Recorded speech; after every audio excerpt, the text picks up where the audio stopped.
Ok, donc je vous propose de commencer. Bienvenue à tous à ce webinaire numéro 3 de notre cycle de webinaire 1 heure pour comprendre et agir, qui portera aujourd'hui sur l'adaptation des territoires au changement climatique grâce aux solutions fondées sur la nature. Alors aujourd'hui, nous accueillons Solène Cussé, donc de l'Office français de la biodiversité, qui est animatrice interrégionale du programme LIFE Artisan. Donc Artisan, ça veut dire accroître la résilience des territoires au changement climatique par l'incitation aux solutions d'adaptation fondées sur la nature, mais elle vous en dira un petit peu plus tout à l'heure. Et nous sommes également avec Nicolas Vépierre, qui est donc chargé de mission gestion durable des eaux pluviales à l'Agence régionale pour la biodiversité et l'environnement. Voilà, et donc moi je me présente, je suis Agnès Hennequin, chargée de mission aménagement et biodiversité à la RBE également, et j'animerai ce webinaire. Donc, on est en format webinaire, c'est-à-dire que vous assistez à cette conférence à distance. Malheureusement, on n'a pas la possibilité d'activer vos micros et vos caméras par souci de fluidité, on va dire, de l'événement. Donc, vous pourrez poser vos questions via le module de discussion ou le module de questions-réponses que vous trouvez dans votre console d'administration Zoom. Voilà. Donc, vous avez un module Q&R et un module discussion. Et nous aurons un temps de questions-réponses à la fin de ce webinaire. Donc, le programme du jour, donc quelques mots introductifs pour cadrer le sujet. Ensuite, l'OFB nous parlera donc, des solutions d'adaptation fondées sur la nature et comment elles peuvent permettre d'adapter les territoires au changement climatique. Nous aurons également un focus sur l'eau, la gestion durable des eaux pluviales. Donc la RBE, Nicolas Vépierre, vous présentera comment l'eau et le végétal peuvent améliorer le cadre de vie. Et enfin, nous finirons par donc, ce temps d'échange et de questions via le chat. Nos intervenants essaieront de vous répondre au mieux. Voilà. Juste un petit mot de présentation donc, de l'Agence régionale pour la biodiversité. Donc, nous sommes une agence publique qui est née il y a plus de 40 ans, avec le statut de syndicat mixte qui réunit plusieurs membres, régions, départements, services de l'État et quelques intercommunalités. Notre mission, c'est donc d'accompagner et de mobiliser les territoires dans leur démarche de transition écologique et de préservation de la biodiversité. On est donc une équipe de 38 agents au service des collectivités. On intervient sur 4 champs différents, l'accompagnement des collectivités dans leur démarche via des formations, la mise à disposition de ressources, de la labellisation également. On intervient aussi sur l'information et la formation des élus et techniciens, mais également du grand public à travers l'éducation à l'environnement et au développement durable. Nous avons également 3 observatoires qui permettent d'améliorer et de valoriser les connaissances sur l'environnement et la biodiversité. Donc l'Observatoire régional de la biodiversité, l'Observatoire régional de l'eau et des milieux aquatiques et l'Observatoire de l'éducation à l'environnement et au développement durable. Et enfin, nous animons également des réseaux de gestionnaires de milieux aquatiques ou d'espaces naturels protégés et des programmes de coopération européens ou même plutôt à l'échelle planétaire dans certains cas. Alors, quelques chiffres. En 2021, nous avons accompagné 165 collectivités, labellisé 206 territoires, organisé 14 événements qui ont rassemblé 1500 participants. Et nous avons donc 3000 personnes qui sont inscrites à nos communautés métiers et nos réseaux. Voilà, donc c'est dans ce cadre qu'on vous propose ces webinaires d'1 heure chaque mois, voire même plusieurs fois par mois. L'objectif, c'est de toucher un public plus large sur des temps très courts. Voilà, donc régulièrement sur des sujets ciblés qui peuvent intéresser les collectivités. Donc, vous pouvez retrouver tous nos événements sur notre site internet. Et aujourd'hui, voilà, nous sommes donc sur un focus sur la question des solutions fondées sur la nature. Alors, un petit contexte quand même par rapport au réchauffement climatique.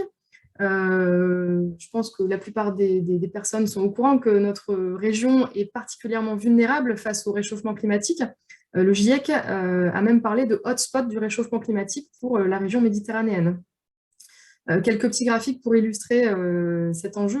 Donc sur la gauche, vous avez l'évolution moyenne annuelle de la température de notre région depuis les années 1950, et on voit bien que depuis les années 1990, l'augmentation est assez inexorable.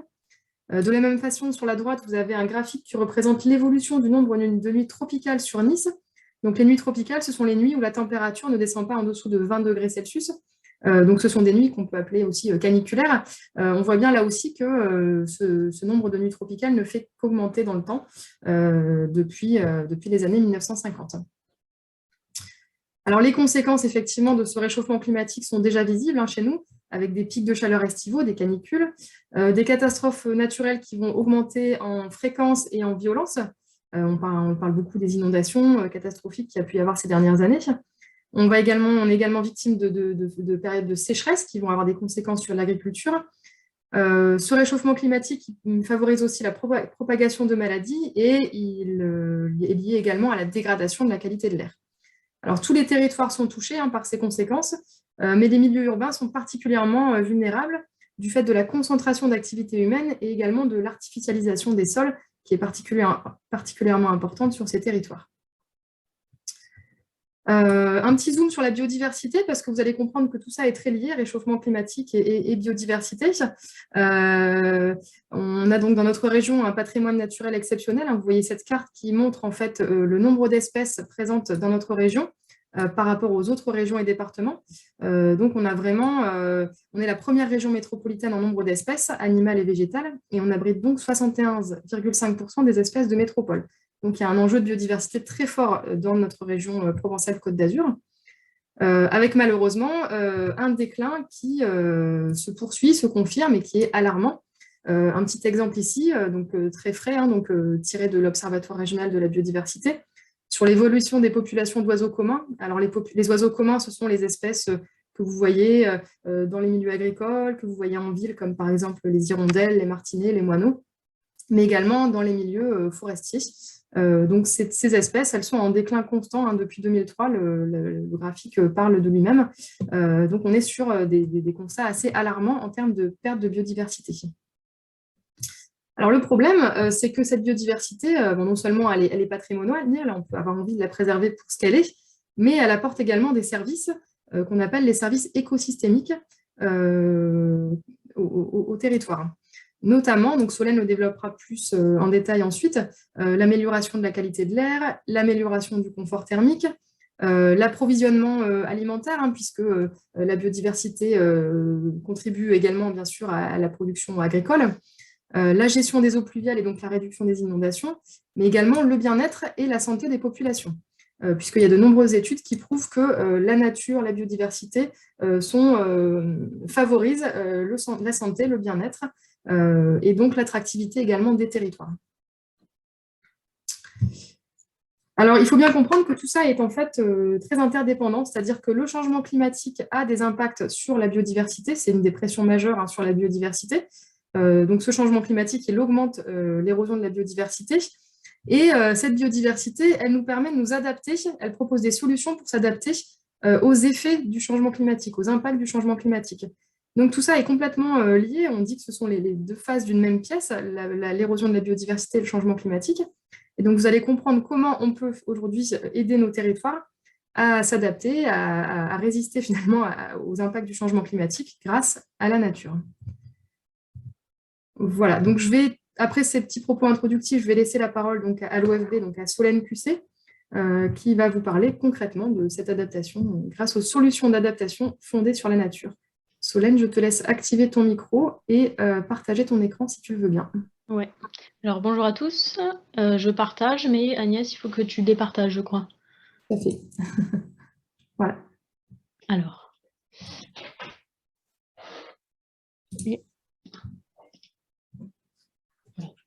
Donc voilà, Solène QC, je suis animatrice du projet Life Artisan pour la région PACA. Et pour introduire le sujet, moi je voulais vous parler d'une actualité qui m'a marquée, c'est celle de la ville de New York, qui vient de construire un mur énorme de 4 km de long, 8 mètres de hauteur et 18 mètres de profondeur pour protéger tout le sud-est de Manhattan des inondations. Et donc c'est un chantier titanesque qui coûte 1,3 milliard d'euros. Et ça questionne quand même notre rapport à l'environnement, notre manière de gérer le risque, de vivre avec, ou plutôt dans ce cas-là, de lutter contre. Alors c'est sur ces problématiques que l'on travaille justement au sein du projet Artisan pour trouver des solutions plus douces, plus flexibles et sans regret, quelle que soit l'ampleur du changement climatique. Alors heureusement, les situations ne sont pas toutes aussi complexes que celle de Manhattan. Et on va voir ensemble justement un panel de solutions que même les plus petites communes qui n'ont pas le même budget que Manhattan peuvent mettre en œuvre pour s'adapter au changement climatique. Le projet artisan, il est porté par l'Office français de la biodiversité. Donc, c'est là que je travaille. C'est un nouvel établissement public qui a pour mission de préserver la biodiversité marine, terrestre et aquatique, avec 4 pôles de compétences: la connaissance, la police de l'environnement, la gestion des réserves naturelles et l'appui aux acteurs et la mobilisation de la société. Alors moi, je travaille au sein de ce dernier service et on est particulièrement en lien avec l'Agence régionale de la biodiversité et de l'environnement. Et le projet artisan, donc Agnès vous a rappelé l'acronyme, donc c'est rien à voir avec l'artisanat. C'est un projet donc, qui est financé à 60% par l'Union européenne et sa raison d'être, c'est vraiment de réunir les acteurs du climat et de la biodiversité qui n'ont pas encore l'habitude systématique de travailler ensemble, les réunir autour de cette notion de solution d'adaptation fondée sur la nature. Donc la cible finale de ce projet, c'est ceux qui mettent en œuvre ces solutions, donc c'est les collectivités territoriales, les gestionnaires d'espaces naturels, mais aussi les filières économiques, la filière agricole, la filière forestière et aussi les filières du tourisme. Voilà, on a 8 ans, on n'a pas de financement direct à apporter aux porteurs de projets, mais par contre, on compte bien les aider par la mise à disposition de ressources humaines, de ressources techniques et de ressources financières. Alors, le déroulé, donc la présentation, la mienne en tout cas, elle va se dérouler de la manière suivante. On va revenir sur les grands principes de l'adaptation assez rapidement, les grands principes de l'adaptation avec la nature. Dans un troisième temps, les actions à mettre en place pour démultiplier ces solutions, et notamment ce que l'on peut faire ensemble dès aujourd'hui. Et enfin, voilà, Nicolas nous parlera et nous fera un focus sur la gestion durable des eaux pluviales, qui sont un type de solution d'adaptation fondée sur la nature. Donc l'adaptation aux impacts du changement climatique. Pour compléter ce que disait Agnès en introduction, sur le réchauffement en région, donc là j'ai mis quelques chiffres très localisés. On a par exemple à Châteauneuf-du-Pape les vendanges qui ont avancé de 3 semaines en 50 ans. On a des projections aussi sur la durance d'une baisse du débit estival de l'ordre de 50% à l'horizon 2050. Et on a aussi des impacts sur les plages, avec une perte de 73 mètres de plage en 10 ans à Sainte-Marie-de-la-Mer et la montée du niveau marin à Marseille, par exemple. On a donc le changement climatique, on voit qu'il impacte les territoires. Déjà, il impacte les risques naturels en augmentant leur fréquence et leur intensité. On parle donc des inondations, des feux de forêt, des phénomènes gravitaires, mais il impacte aussi la gestion de la ressource en eau. Il impacte la vie dans les milieux urbains, notamment en dégradant la qualité de l'air et en renforçant les îlots de chaleur. Il va impacter la filière du tourisme, donc par la baisse de l'enneigement, et aussi le tourisme balnéaire, par l'accélération de l'érosion du trait de côte. Et enfin, il impacte les milieux agricoles et les milieux forestiers. Et donc, ces impacts vont être différents selon les territoires, surtout dans notre région, qui est déjà très diversifiée en termes de climat et d'occupation des sols. Donc, par exemple, le littoral rocheux des Bouches-du-Rhône et de la Côte d'Azur donc, est très urbanisé. On va donc avoir plus d'îlots de chaleur que dans le Verdon, par exemple. Et la Camargue et la vallée du Rhône vont être plus sensibles aux impacts sur l'agriculture. Voilà. Alors, face à ces impacts, que faire ? Déjà, il faut continuer à réduire nos émissions, à faire des efforts sur la réduction de nos émissions de gaz à effet de serre, mais ça ne suffit plus, parce que ces impacts sont déjà visibles et ils le resteront quel que soit notre effort de réduction, en fait. Donc, il faut limiter les conséquences de ces impacts sur la population et la biodiversité. C'est ce qu'on appelle l'adaptation. Donc, il y a la définition du GIEC. Je vous ai mis, tout au long de la présentation, j'ai mis des petits encadrés avec des liens cliquables. Voilà, parce que je comptais vraiment faire vivre ce diaporama après le webinaire. Donc, n'hésitez pas à aller regarder un peu ces ressources. Ça, c'est l'adaptation. Alors maintenant, il y a l'adaptation avec la nature et il y a l'adaptation sans la nature. C'est des solutions qui sont à combiner. Et par exemple, un exemple d'adaptation sans la nature, ce serait par exemple l'amélioration du confort thermique à Nice. Ils ont fait un pôle d'échange multimodal et ils ont rafraîchi les bâtiments avec le réemploi de solutions d'eau usée. Et ça participe à rafraîchir le bâtiment. Alors moi, je ne suis pas experte dans ces solutions, mais c'est pour dire qu'il n'y a pas que les solutions avec la nature, il y a aussi les solutions d'adaptation sans la nature. Bon, en tout cas, ce qui nous préoccupe aujourd'hui, c'est les solutions avec la nature, justement. Alors, nous, on ne veut pas opposer la préservation de la biodiversité avec, avec les activités humaines. C'est tout le concept des solutions fondées sur la nature qui est porté par l'Union internationale de conservation de la nature depuis 2008 sur la scène internationale. C'est vraiment l'idée que la biodiversité est une solution pour les défis de société. Il y a plusieurs défis de société. Il y a la sécurité alimentaire, la sécurité hydrique, et il y a aussi le changement climatique. Donc cette notion, elle se fonde sur la notion de service écosystémique dont a parlé Agnès tout à l'heure.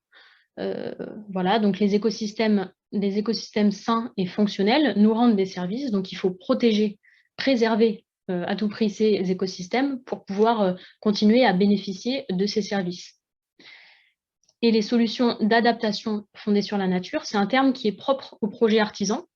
Il n'y a pas tant de projets que ça, même, voire même pas du tout, de projets qui relient le monde du climat et de la biodiversité. Donc, c'est vraiment un terme propre à artisan et c'est un type particulier de solutions fondées sur la nature qui est centré sur le défi d'adaptation au changement climatique.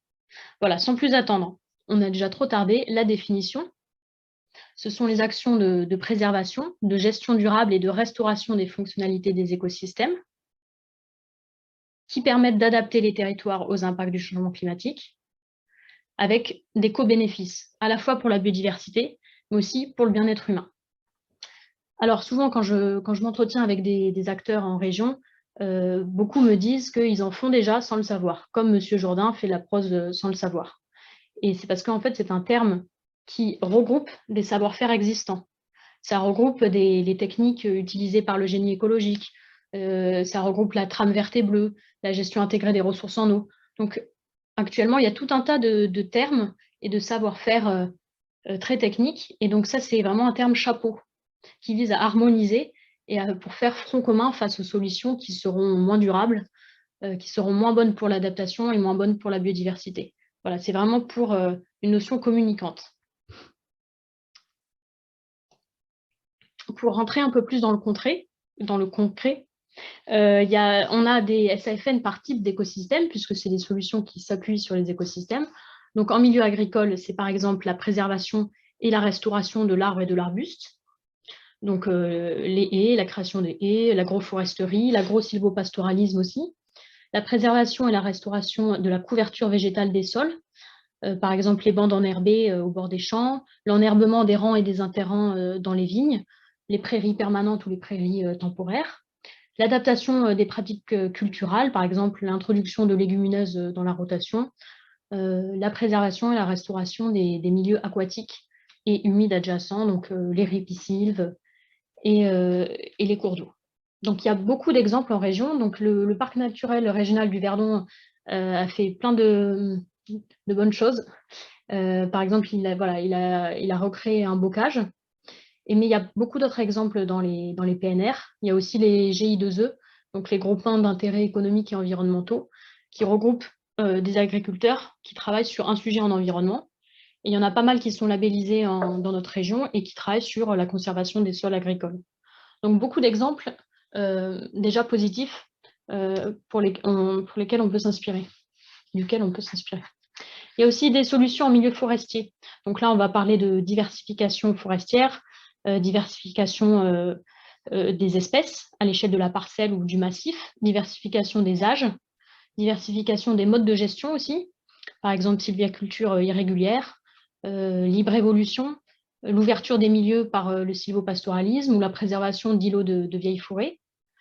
On a aussi la préservation des sols forestiers avec le maintien de bois morts ou le maintien d'un couvert continu. La préservation de la forêt aussi en elle-même contre l'érosion littorale, par exemple. Sur le littoral, on va avoir la gestion souple du trait de côte. Donc là, on parle de vraiment redonner de l'espace à la mer en désenrochant, en reculant les activités qui sont vulnérables au risque d'inondation. Et aussi la préservation des banquettes de Posidonie. Là encore, beaucoup d'exemples en région. Et je vous invite à aller voir la nouvelle plateforme Mon Littoral, qui est notre observatoire sur l'évolution du trait de côte en région. Et je vous mets, dès que j'ai des chiffres, je vous ai mis des coûts pour qu'on puisse comparer le coût de la protection littorale, notamment en Camargue. On voit que la digue est une solution très coûteuse par rapport à la restauration du nerf. dans les milieux humides et aquatiques, on parle là de préservation et de restauration des zones humides et de restauration hydromorphologique des cours d'eau. Le réseau régional des gestionnaires des milieux aquatiques, qui est d'ailleurs animé par la RBE, si je ne me trompe pas, regroupe donc tous les porteurs de projets qui ont des projets très intéressants justement sur la restauration hydromorphologique des cours d'eau. Et enfin, en milieu urbain, donc c'est le dernier milieu, là on veut promouvoir une ville éponge, c'est-à-dire une ville perméable et rafraîchie. Donc c'est le défi de renouveler la ville sur la ville, en désimperméabilisant les sols, les cours d'école, les parkings, en végétalisant avec des essences adaptées au climat futur, et aussi la gestion durable des eaux pluviales dont nous parlera Nicolas tout à l'heure. En région, on a un projet qui est aussi très intéressant, c'est le Nature for City Life, donc qui est porté par la région Sud, qui organise des modules de formation, des MOOC, des retours d'expérience, et évidemment, il y a aussi le Biodiff Tour de la RBE, donc c'est un tour des bonnes pratiques spécialement conçu pour les élus. Voilà, et un petit zoom sur le projet du parc des Égalades.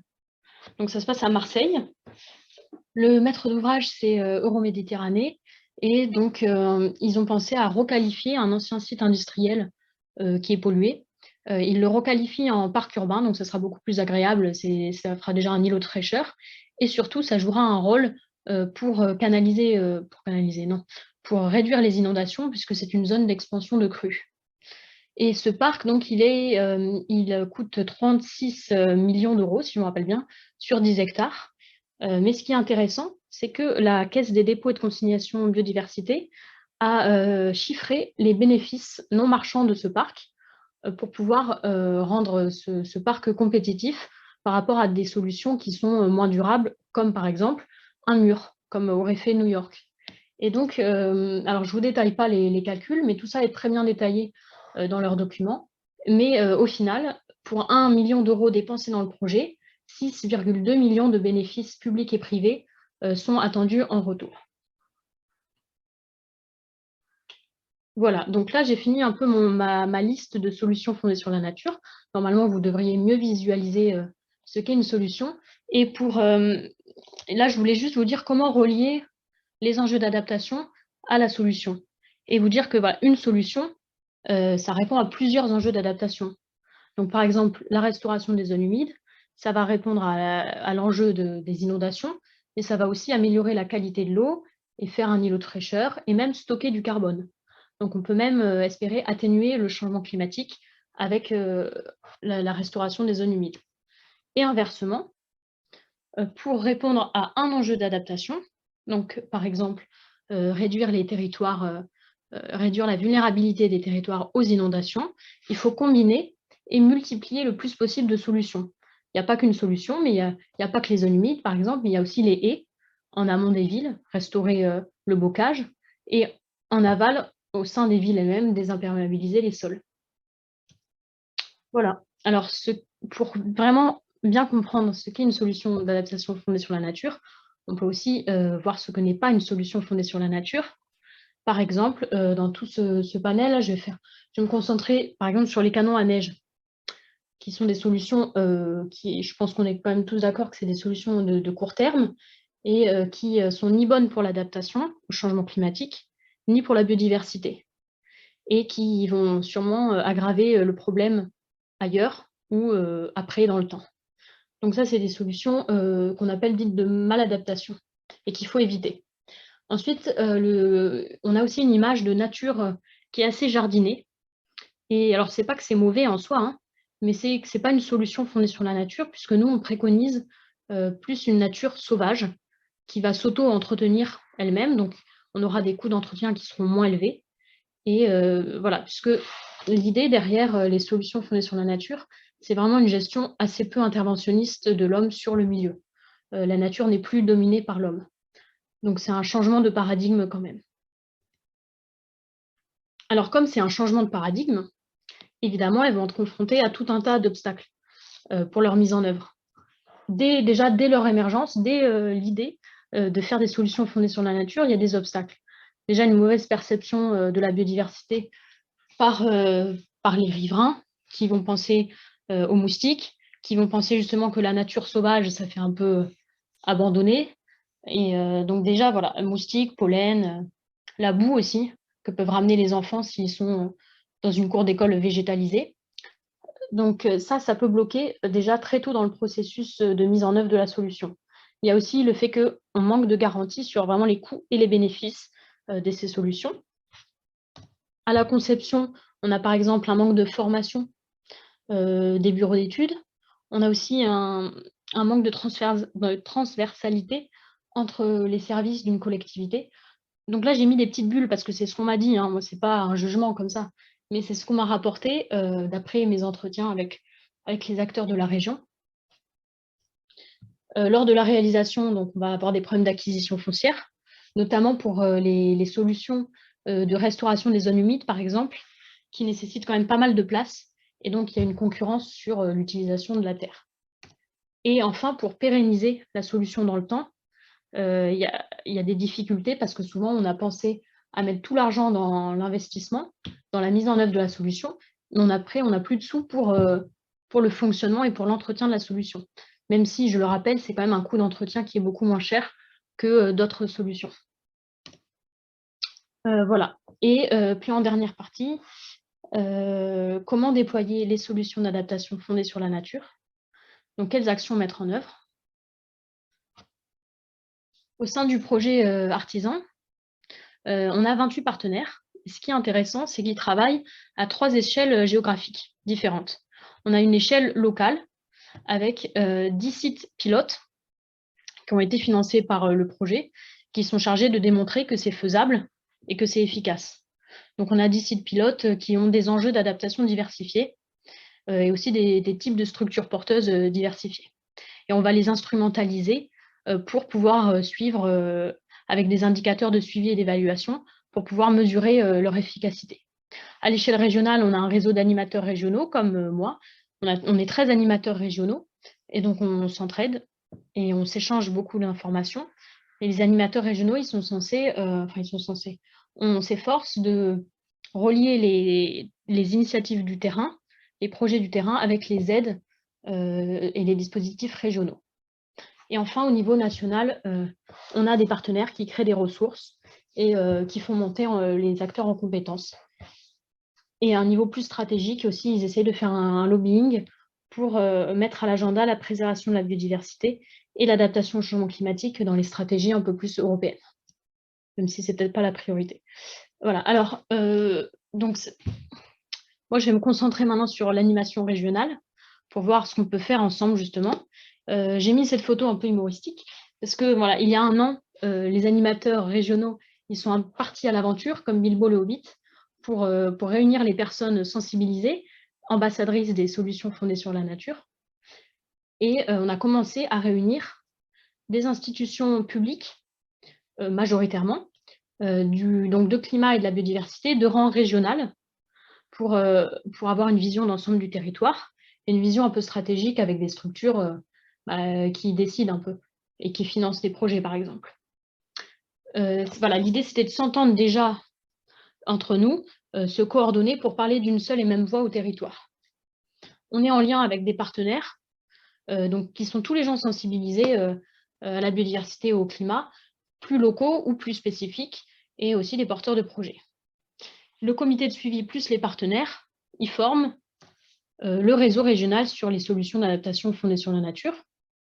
Un réseau qui n'est pas isolé, puisque comme je vous le disais, il y a 12 autres réseaux régionaux dans le cadre d'artisans.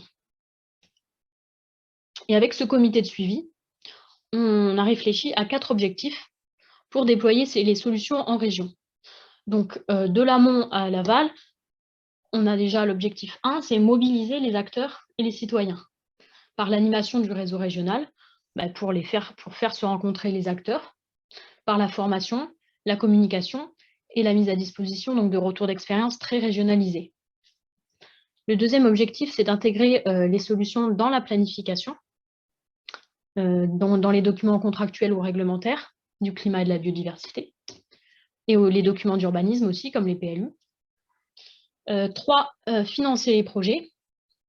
D'ailleurs, il fallait que je vous dise, donc très important, et dans 2 jours, un nouvel appel à projet sort, l'appel à projet de la région Sud, qui est restaurer le cycle naturel de l'eau pour des villes plus résilientes et perméables.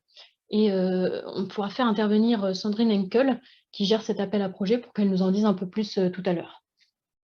Et enfin, oui, voilà. Enfin, le quatrième objectif, c'est vraiment de cibler nos forces sur un projet pour accompagner techniquement un porteur de projet ou plusieurs. Voilà. Et donc, ces actions... Alors, excuse-moi, Solène, il va falloir conclure. finir. Je pense que tu es bientôt à la fin, mais voilà, ça fait un peu plus de 20 minutes. Là, À la donc, fin. Donc, ces actions, elles sont à faire pas seulement par l'animatrice ni les membres du comité de suivi, mais par tous. Voilà. Et il y en a qui existent déjà, donc il faut faire l'inventaire et les rassembler. Moi, en PACA, donc, je suis chargée d'animer ce comité de suivi, d'animer des groupes de travail avec des acteurs plus locaux, de faire se rencontrer les acteurs régionaux et locaux lors d'événements.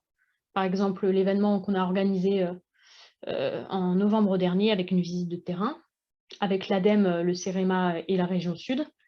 Participer à des groupes de travail thématiques qui existent déjà sur le littoral ou en milieu aquatique, par exemple. Après, je développerai un autre jour. Et faire des veilles sur les aides financières et techniques à apporter au territoire. Ça, c'est très important. Voilà, je voulais terminer sur une proposition de contribution. Proposer, ça se dit, je ne sais pas.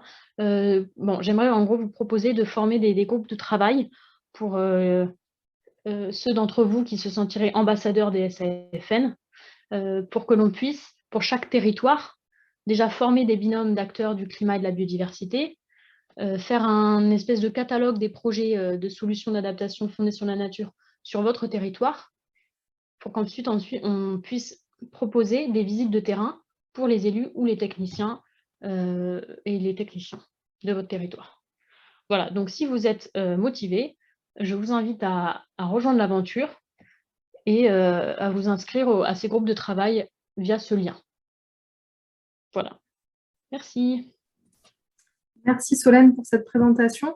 Alors, ce que je vous propose, il y a déjà deux petites réactions dans la discussion, mais on fera passer toutes les questions à la fin.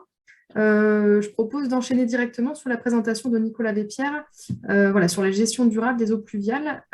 Nicolas, si tu peux partager ta présentation. Voilà. Oui, bonjour.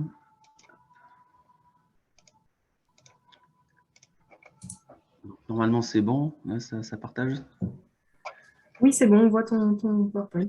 Je te laisse la parole. Moi, je vais vous parler donc de la gestion durable des eaux pluviales, ou comment, en intégrant l'eau pluviale comme une ressource, on peut aménager nos villes et nos villages pour laisser plus de place au végétal, et tout ça pour améliorer au final la qualité de vie. Donc la gestion durable des eaux pluviales, donc on vous l'a dit juste avant, c'est une mise en œuvre de solutions d'adaptation fondées sur la nature. Donc là, on va voir 4 points. Le premier, c'est pourquoi une gestion durable des eaux pluviales. Ensuite, je vais vous faire un petit tour d'horizon de quelques réalisations chez nous. Nous verrons qu'on peut faire des économies en gérant les eaux pluviales de cette manière-là. Et enfin, nous verrons comment aménager son territoire avec cette nouvelle approche pour gérer les eaux pluviales. Donc, première question, pourquoi une gestion durable des eaux pluviales? Eh bien, il y a tout un corpus qui nous le demande. Alors, au milieu de tout ça, donc, vous avez des lois, des plans, des directives, des schémas, des codes. Là-dedans, un peu tout ce millefeuille de textes réglementaires et législatifs vous oriente vers plus de place pour la pleine terre, vers plus de végétal, vers plus d'infiltration des eaux de pluie. C'est pas simple de pouvoir s'organiser là-dedans, ce qui fait que au niveau du ministère, ils ont donc produit le plan national de gestion durable des eaux pluviales qui a été produit récemment, donc c'est en novembre dernier, dont l'un des objectifs est justement d'essayer de mieux articuler tous ces textes pour faciliter la mise en œuvre donc, de la gestion durable des eaux pluviales et d'éviter d'avoir cette approche un peu éclatée dans plein de documents différents. Aussi, pourquoi donc c'est intéressant de gérer l'eau pluviale à la source? Eh bien, parce qu'en fait, ça va permettre de favoriser la végétation en ville et surtout une végétation en bonne santé. Et là, pour ça, donc, je vais vous présenter ce retour d'expérience là qui est vraiment remarquable. C'est à Crépy-en-Valois. Au moment de refaire cette rue, ils ont eu l'idée de se dire, eh ben, d'un côté, on va faire ce qu'on a toujours fait, donc un caniveau, une bordure, ce qui fait que lorsqu'il pleut, ben, l'eau pluviale est dirigée en dehors de cette zone. Et de l'autre côté, pas de caniveau, une bordure à raser, ce qui fait que les eaux de ruissellement, les eaux non pluviales qui tombent sur cette voirie peuvent alimenter les fosses de plantation d'arbres. Et au final, on voit, eh ben, alors que les arbres ont été plantés en même temps, d'un côté, on a des arbres avec donc des troncs de faible circonférence, un houppier de faible volume, et de l'autre côté, eh ben, notamment le houppier, il est vraiment d'un volume assez impressionnant. Et au final, au-delà même de la qualité pour le végétal, de son état de santé, si vous avez un houppier donc de grand volume, ça veut dire plus d'ombrage, ça veut dire plus de surface foliaire, donc plus d'évapotranspiration, et par l'effet pompe à chaleur, au final, plus de rafraîchissement.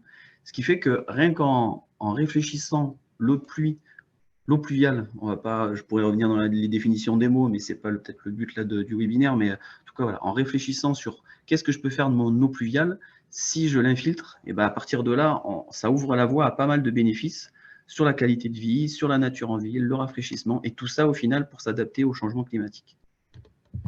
Alors, un petit tour d'horizon de ce qu'on peut faire chez nous, de ce qu'il y a chez nous. Premier exemple, c'est aménager un maximum d'espaces verts en creux. Là, par exemple, tout ce qui est bord de route, ça peut être intéressant de les aménager en creux. Là, ce qui veut dire que, après, c'est à réfléchir, c'est à dimensionner, mais ça peut être les eaux de la voirie, ça peut être les eaux du trottoir.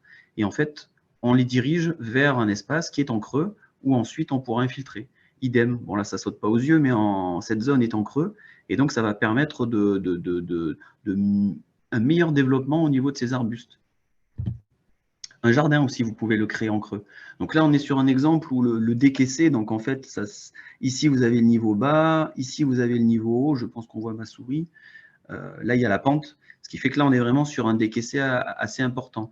Mais suivant la place que vous avez au niveau de votre jardin, vous pouvez simplement, des fois, en décaissant de 15 cm, avoir un volume important à traiter sur place avant de l'évacuer vers le réseau, avant de l'évacuer ailleurs. Et tout ça, c'est au bénéfice du sol et de la nature.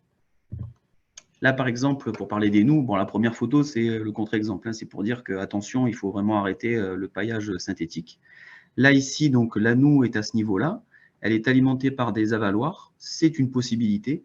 Attention, par contre, à la distance entre les avaloirs, parce qu'il ne faut pas trop concentrer d'eau au même endroit, parce que là, au droit de cet avaloir, le sol, potentiellement ici, vous pouvez le dégrader. Et si le sol est dégradé, bah, du coup, les végétaux aussi auront du mal à se développer. Le meilleur exemple étant d'alimenter la noue sur toute sa longueur, comme c'est le cas ici. Autre possibilité, c'est de créer des aménagements avec du BRF. Donc le BRF, c'est du bois raméal fragmenté, des copeaux. Là, par exemple, ici comme ici, vous avez donc une épaisseur donc de copeaux de bois qui, d'une part, vont permettre de limiter les adventices. En se dégradant, ces copeaux vont aussi permettre une renaturation de votre sol présent en dessous. Et aussi, vous avez pas mal de porosité dans ces copeaux, ce qui fait que lorsqu'il pleut, on va pouvoir stocker de la pluie. Et là, dans cet exemple-là, la photo donc de droite, vous avez ici une gouttière. Enfin, vous pouvez ici sectionner donc l'évacuation des eaux pluviales, mettre un coude et diriger vos eaux de pluie dans cette zone. Ce qui fait que pour une petite pluie, eh bien, la surface donc, de toiture qui sera collectée pourra potentiellement être traitée largement dans cette zone-là. Et même pour des pluies un peu plus importantes, vous allez tamponner, vous allez stocker une partie de la pluie ici, avant infiltration, et ensuite, le trop-plein ira soit dans une autre zone. Après, tout ça, c'est encore à adapter. Autre exemple, les arbres. Donc, l'arbre en ville a une place importante, surtout par rapport à ce qu'on vous dit sur l'adaptation au changement climatique. Ce qu'il faut après, c'est que l'arbre puisse bien se développer. Une fosse de plantation adaptée, c'est entre 9 et 12 mètres cubes. Mais la fosse est une chose. Ensuite, il faut aussi pouvoir amener de l'eau de pluie dans cette fosse. Et là, notamment ici, c'est assez intéressant parce que vous avez donc une surface avec donc de pleine terre qui est assez importante. En plus, il faut rajouter toute cette surface où en fait là, vous avez des pavés avec des joints poreux, Ce qui fait que lorsqu'il pleut, l'eau va pouvoir alimenter toute cette zone sous l'arbre. Et au final, il faut se dire qu'en milieu naturel, le volume racinaire correspond au volume du houppier. Donc vous voyez à quel point en milieu urbain, les arbres sont souvent dans des conditions contraintes. Ici, c'est un autre exemple qui est aussi intéressant. Donc sous le platelage bois, vous avez l'équivalent d'une noue, donc un petit fossé, ce qui fait que l'eau donc l'eau pluviale alimente cette zone, s'accumule là-dessous, se répartit sur toute la longueur, et au final, donc, vous gérez vos eaux de pluie au sein de cette zone, et en plus, cette eau va s'infiltrer et être une source donc d'apport pour cet alignement d'arbres. Là, ici, c'est un exemple sur un parking avec donc une noue, une bande enherbée assez importante. Là, on est sur un parking, donc c'est l'Arena d'Aix. Si vous avez donc une salle de spectacle, une salle de sport, c'est quand même fou de se dire qu'on dédie des surfaces importantes de parking pour des lieux où, en fait, en termes d'usage, si c'est une fois par semaine, 2 fois par semaine, c'est peut-être bien le maximum où on utilise cette zone. Alors que justement, il faut se dire, profitons de cet espace pour laisser de la place à la nature. Donc une possibilité, c'est celle-là, des noues.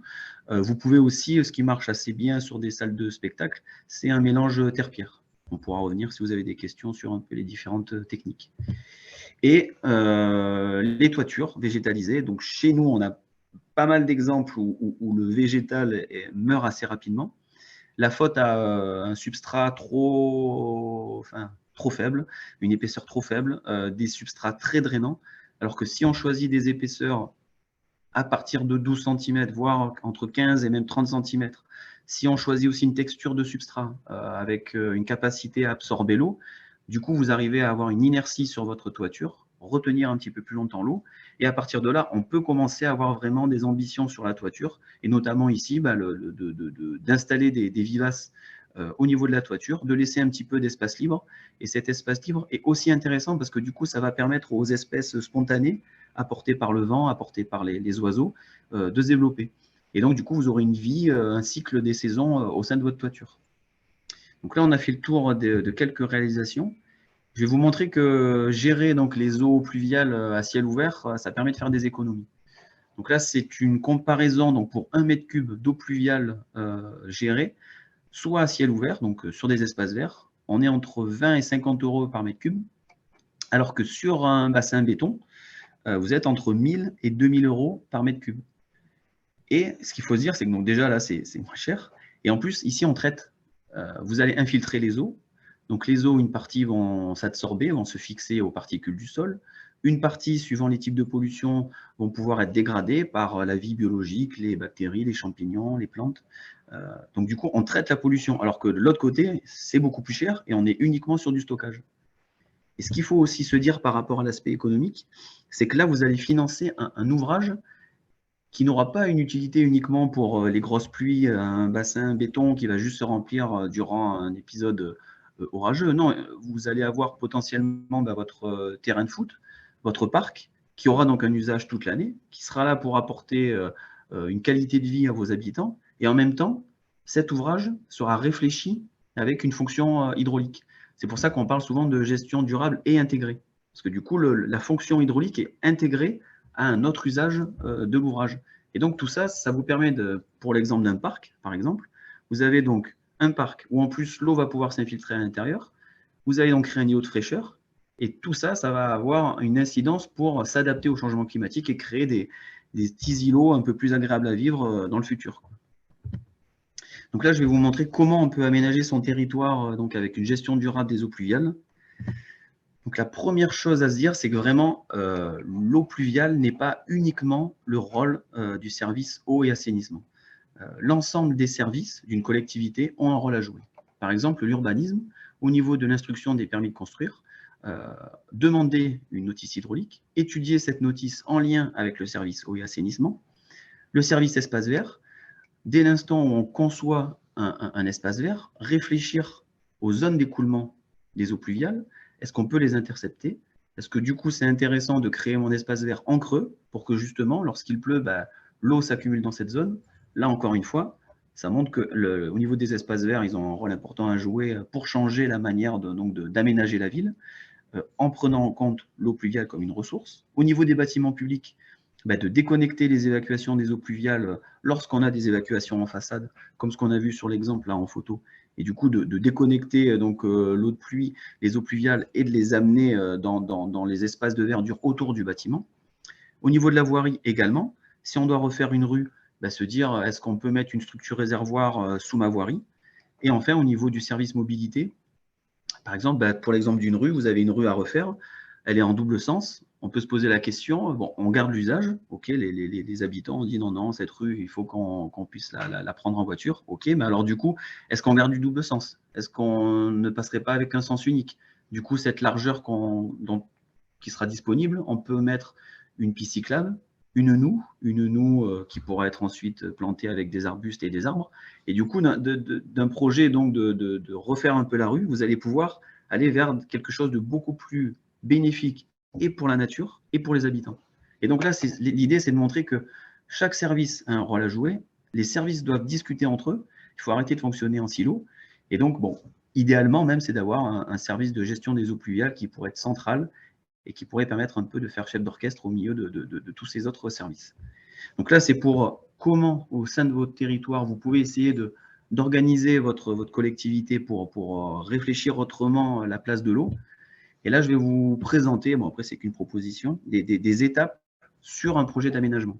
Donc la première étape, c'est dès l'esquisse, dès l'instant où vous réfléchissez à votre projet, c'est de se dire comment je peux garder mon usage tout en ayant une surface donc, de pleine terre, une surface végétalisée la plus grande possible. Par exemple, sur une cour d'école, bon, les élèves ont dit ah non, on veut garder notre terrain de foot. Ok, donc le terrain de foot, on va peut-être l'imperméabiliser. Mais se dire, tout l'espace autour, lui, il faudra vraiment réfléchir à un aménagement pour que justement l'eau puisse s'infiltrer. À cette étape-là, ce qui est important, c'est de connaître son patrimoine végétal et de réaliser du coup, par exemple, un diagnostic. Savoir quelles sont les essences, quel est l'état des individus. Si vous avez des individus qui sont en bonne santé, qui sont présents, qui ont survécu potentiellement dans des conditions difficiles, ah oui, il faut les protéger, il faut les garder dans l'aménagement futur. En tout cas, de se poser la question de vraiment faire tout pour les garder. C'est peut-être pas toujours possible, bien sûr, mais en tout cas, c'est d'y réfléchir. Idem pour le sol. Si vous avez un délaissé au niveau de votre aménagement actuel, ça peut valoir le coup quand même de connaître la caractéristique de ce sol. Donc un sol, pour rappel, c'est une surface qui est en lien avec l'atmosphère. Donc il faut que ce soit à l'air libre. Donc du moment où vous avez un sol, quelle est la valeur agronomique de ce sol, quelle est sa perméabilité, et suivant ces résultats, cette zone, il faut la sanctuariser et se dire, elle, on la garde, et on va justement réfléchir pour qu'on puisse infiltrer dans cette zone, et elle sera aussi bénéfique si elle a une certaine valeur agronomique pour la pousse des plantes. L'étape suivante, c'est l'étape donc du profil. Là, à partir de là, on intègre la topographie. Donc, où vont mes eaux donc, de ruissellement? Mes eaux pluviales. Une eau pluviale, c'est une eau qui est gérée. Une eau de ruissellement, c'est une eau qui n'est pas gérée. Donc voilà, où vont mes eaux? Est-ce que je peux justement les diriger à tel ou tel endroit? À partir de là, c'est là où on ajoute la connaissance du sous-sol. Quelle est sa perméabilité? Quelles sont ses caractéristiques? Est-ce qu'on a des réseaux? À quelle profondeur? De quel type? Pour adapter. C'est pas parce qu'on a des réseaux qu'on est nécessairement on est bloqué. Non, il faut juste s'adapter, quoi. Donc là, c'est l'aspect réflexion sur l'esquisse donc de votre projet. À partir de là, on vient de le voir, l'idée c'est de favoriser les espaces verts qui permettent l'infiltration des eaux. Donc c'est cette idée de comprendre où sont les zones d'écoulement de l'eau et de placer des espaces verts justement pour ensuite infiltrer ces eaux pluviales. Ça, c'est vraiment l'étape prioritaire. À partir de là, et en fonction de votre site, en fonction de Nicolas, je fais juste le gardien du temps. Même remarque que pour Solène, du coup, tu es arrivé quasiment au bout. Enfin, tu es arrivé au bout de ton temps, donc si tu peux finir assez rapidement, qu'on ait de la place pour les questions. Merci. Super, je vais aller vraiment vite. Okay. Donc là, c'est la priorité. L'étape suivante, c'est juste se dire, c'est pas la seule chose à faire. Si vous êtes en milieu urbain dense, c'est peut-être compliqué pour vous d'avoir un maximum d'espace vert. Vous pouvez ensuite réfléchir aux toitures, végétalisées ou stockantes, ou les deux. Réfléchir à des structures réservoirs sous votre place, sous votre voirie, sous votre trottoir. Et aussi, penser aux revêtements poreux. Pourquoi les revêtements poreux sont en dernier? C'est parce qu'en fait, ils ont des perméabilités telles qu'à investir dans des revêtements poreux, en tout cas à mettre en place des revêtements poreux, il faut vraiment avoir la structure réservoir en plus. Il faut combiner les deux parce que c'est nécessairement votre sol qui sera le facteur limitant par rapport à cette question de perméabilité. Et une fois du coup que vous avez réfléchi un peu à tout ça, on peut en venir à mettre en œuvre votre réalisation. Et tout dernier point, là c'est ma dernière diapo, c'est penser à la complémentarité des techniques. Donc par exemple sur une noue, si vous voulez faire une noue peu profonde, si votre sol a des mauvaises valeurs en termes de perméabilité, ben vous pouvez la combiner avec une tranchée d'infiltration. Comme ça, l'eau va s'accumuler dans cette tranchée. Il y aura un volume tampon pour laisser le temps ensuite à l'eau de s'infiltrer dans le sol. Idem dans ce cas de figure avec un gabion. Donc là, lorsqu'il pleut, ben, l'eau se met en charge dans la noue. Et si on arrive sur un niveau un petit peu trop élevé, et ben, du coup, l'eau va pouvoir ensuite alimenter le vide disponible au niveau donc, du gabion. Et encore une fois, ça sera toujours plus d'eau stockée sur place, toujours plus d'eau disponible pour le sol et pour les plantes. Je vous remercie. Merci Nicolas d'avoir conclu assez rapidement. Voilà, donc on a déjà eu quelques petites questions dans le module de discussion. N'hésitez pas, si vous avez encore quelques petites questions ou quelques petites réactions, on va essayer de les évoquer. Il y avait une première réaction sur la terminologie. Pourquoi est-ce qu'on parle de végétalisation plutôt que de renaturation ou de réensauvagement, puisque végétalisation évoque plutôt des écosystèmes où il y a une intervention de l'homme. Alors Solène peut-être, ou Nicolas, est-ce que l'un de vous deux veut répondre à cette remarque? Moi, je vous avoue, je n'ai pas d'idée arrêtée précise sur les termes. Moi, j'emploie végétalisation en expliquant qu'il faut de la bonne végétalisation avec les bonnes essences. Et évidemment, quand je parle de végétalisation, je ne parle pas de pots de fleurs qu'on a sur les balcons. Donc pour moi, je suis ouverte à tous les termes. Nicolas, je te laisse répondre. Peut-être que tu as une idée plus arrêtée sur le sujet que moi. Non, là j'avoue que pas, non, pareil comme toi, pas nécessairement Il faut bien expliquer derrière en fait. Voilà, il peut y avoir une action de végétalisation de la part d'une collectivité, d'un acteur, mais qu'il faudra veiller effectivement dans tous les cas à ce que cette végétalisation se fasse avec des essences adaptées au climat, qui vont avoir une vraie plus-value pour la biodiversité, qui vont demander peu d'entretien et peu d'arrosage. Mais effectivement, renaturation évoque le fait de laisser la nature revenir d'elle-même, et parfois il faut peut-être lui donner un petit coup de pouce aussi en revégétalisant. On avait également une question, Solène, sur la contradiction de ton discours, donc voilà, de laisser la place à la nature, intervenir le moins possible, avec est-ce que ce n'est pas en contradiction avec les PPRIF, donc qui sont les plans de prévention des risques incendies? Voilà, la question a été posée sur le chat. Je n'ai pas la réponse comme ça de suite, mais je peux me renseigner. Après, c'est vrai qu'on essaie de ne pas être en porte-à-faux justement avec les DFCI. Et pour l'instant, moi, je ne suis pas experte vraiment sur le sujet de la protection des forêts contre les incendies, donc je préférais ne pas dire de bêtises. Mais c'est vrai qu'on essaierait dans l'idée de faire des tranchées un peu moins larges et privilégier la défense, la protection des forêts et des personnes contre les incendies avec plutôt du sylvopastoralisme, avec un pâturage et le débroussaillage par le dent de la bête plutôt que par des grosses machines qui sont très destructrices de biodiversité. Est-ce que le sylvopastoralisme peut être considéré comme une solution fondée sur la nature? Alors, là encore, tout dépend de comment il est fait. En tout cas, on a un exemple dans le parc naturel régional des Alpilles. Et donc, voilà, après, je peux donner le contact à ceux qui le souhaitent. Mais en tout cas, oui, il permet à la fois de répondre aux enjeux d'adaptation au changement climatique et là des incendies, et en même temps de préserver la biodiversité. Donc oui, après, à voir en détail avec chaque projet, à quelle échelle il est conçu, s'il y a bien des indicateurs, s'il est conçu vraiment sur le temps long, et à quelle échelle spatiale aussi. Il y a tout un tas de paramètres à prendre en compte. Et justement, je finirai par ça pour vraiment vérifier si c'est un projet vraiment réplicable et à refaire. Il y a l'UICN qui a établi une norme avec plein de critères et des indicateurs. Et donc, ça fait un peu une grille d'analyse pour vérifier si le projet est bien, finalement. J'ai oublié la question. Mais, très bien. Alors, il y avait également une question parce qu'il y a des personnes qui viennent d'autres régions qui nous ont rejoints aussi sur ce webinaire. Des personnes qui voudraient devenir ambassadeurs, contribuer effectivement à la communauté voilà, de retour d'expérience aussi dont tu as parlé. Est-ce qu'ils peuvent le faire s'ils viennent d'autres régions?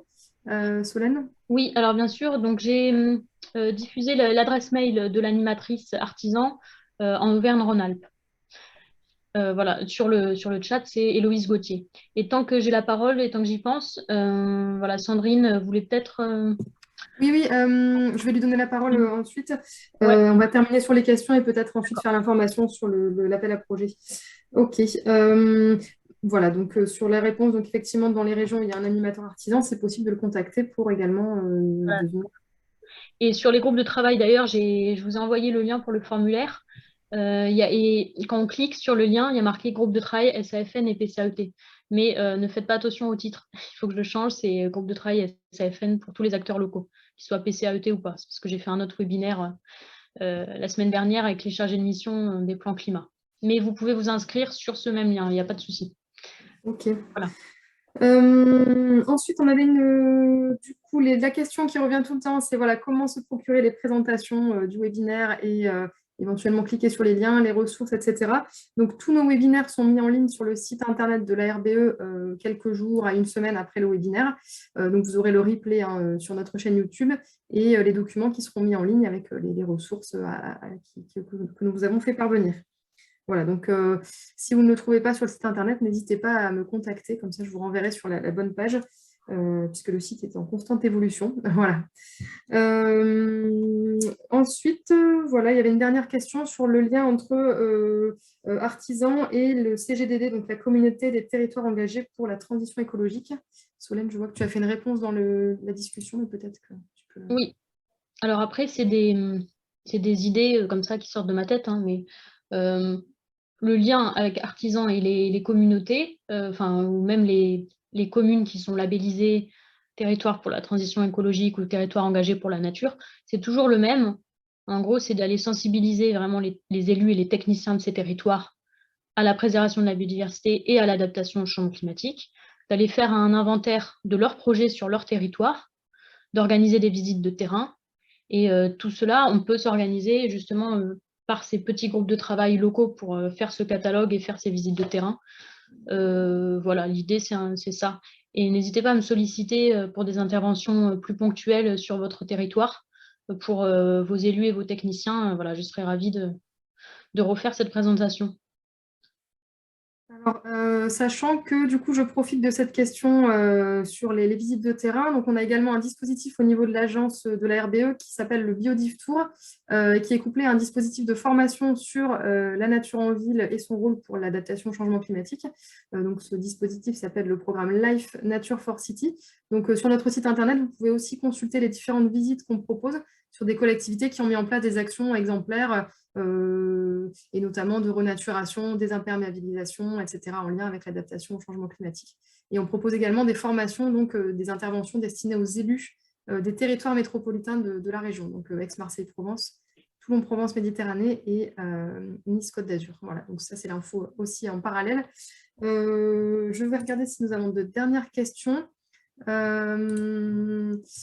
Une personne qui demande comment elle peut faire remonter ses recommandations, un particulier, une habitante d'une commune de région parisienne, qui demande comment elle peut faire remonter ses recommandations au service de sa mairie.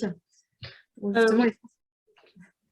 Alors déjà, moi, je lui conseillerais de diffuser le diaporama de présentation et l'enregistrement de ce webinaire, voilà, pour les élus qui ont le temps et la curiosité d'aller s'intéresser un peu au sujet. Et puis sinon, là, je vois que la ville de Massy, donc en Île-de-France, en région Essonne, je vous redirigerai bien vers l'animatrice de la région Île-de-France, l'animatrice artisan.